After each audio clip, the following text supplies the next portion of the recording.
welcome to the day 2 of PTE Exam Prep series for 80 plus. And today we need to understand what exactly integrated tasks are. So in the PTE exam, many tasks are integrated, and integrated means you're going to get scores in two of the modules rather than getting the score for the particular module.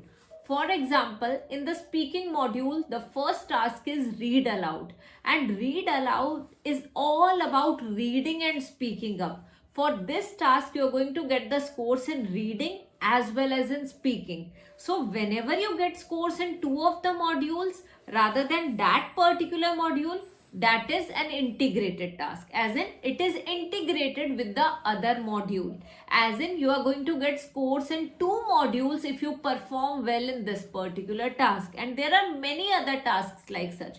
For example, retell lecture, we have describe image, we have repeat sentence, we have write from dictation, and so on. So I believe today, with the help of this day 2, you must have understood what exactly integrated tasks are. Now I'll tell you how the scoring is done. For example, we have PTE Speaking read aloud. So read aloud contributes 44 marks in total. And out of these 44 marks, 22 marks you are going to get in the reading module and 22 in the speaking module. That means this task is very important, as it is going to give you scores in both the modules, reading and speaking. So it's not about focusing on a particular module, it's all about focusing on integrated tasks and the high scoring tasks of PTE exam.